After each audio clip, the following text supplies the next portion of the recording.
We're going to return to our main story tonight, the news that the BBC has been criticised for its decision to shelve a Newsnight investigation into Jimmy Savile. The independent Pollard review also found chaos and confusion in the way BBC management subsequently responded. Well, earlier, the chairman of the BBC Trust, Lord Patton, told a news conference that the recommendations in the review were being accepted by the BBC Trust without reservation.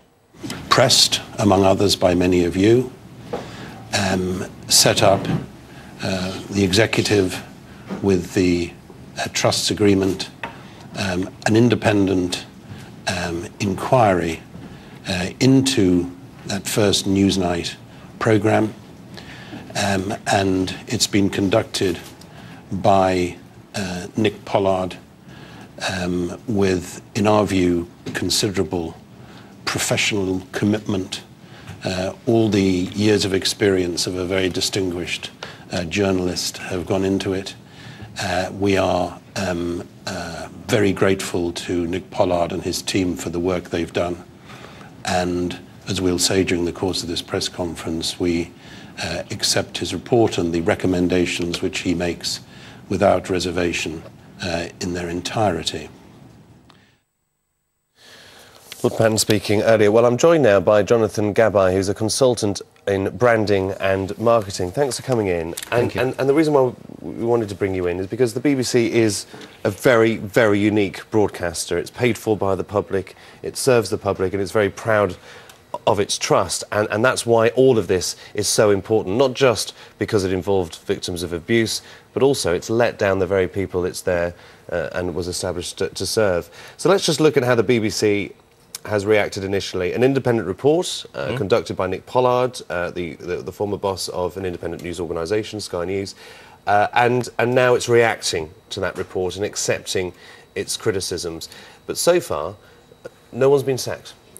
Yes. Now, from the public point of view, they would want to see blood. To be honest with you, they would want to see someone sacked somewhere, and so that they can see that something's being moved on.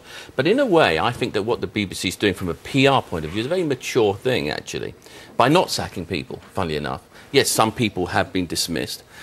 The way I look at it is like this: is that what they're doing is that they're saying we're going to make things better. We're going to do the right thing. It's not just about decapitating people and just say that's the end of it, because that doesn't fix a problem. That just gets rid of a short-term issue. But maybe if we can retrain, if we can redirect, if we can re-inform management and so on and so forth about a different direction to take, then actually that's showing the world a completely, as you said, unique way of looking at things. Now, a lot of people, whatever the BBC or any major organisation, or institution, whatever they're going to do, people out there will always say they could have done more. It's not good enough. It's just not good enough. Heads should roll and so on and so forth. But I think it's time now to be mature and to say, OK, we made big mistakes. We've made huge mistakes.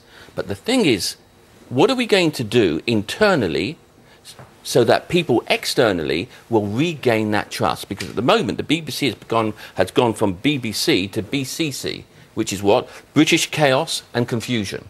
And that is indicative of the way that a lot of people today, what with the recession, the economic climate and stuff like that, it's the way that a lot of people look at big organisations. They say, typical of management, they're looking after themselves, and they're not looking at the bigger picture. Here's another thing that I think that should go into, the BBC need to put into place from now. And that is, it's great to follow processes, OK? But you've also got to follow intuition. And from a management point of view, all of us look to managers to lead and to say, you know what, I think that my gut intuition is that we do something about whatever the problem is. That was a failing.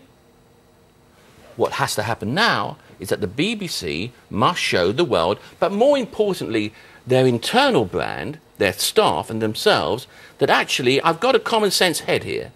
And I will follow process, but only to a point. Otherwise, what's going to happen is that you're going to have a PR disaster, such as what happened here, which was when the allegations were all around. The PR department just kept their heads in the sand, and that's not the way forward. Because it's time that, as Great Britain, right, it's time that we show everybody that actually we can be a bit more mature about this stuff and actually do stuff about it rather than just follow processes. I've written 15 books on processes, and I can tell you as the guy who wrote the 15 books on processes, they're okay, but they're only for foundation. It's about actually using your own common sense. Jonathan, I can see why they bring you in, because you've answered all my questions in one answer. Okay, I mean, that was... okay. And I'm sure management were listening as well. Just very briefly, though, one final thought. Yeah. Do you think the BBC will survive this? Oh, of course they will. Thank you. Two extreme answers then. There you go. Thank you. OK, moving on. It's just after 20 to 9.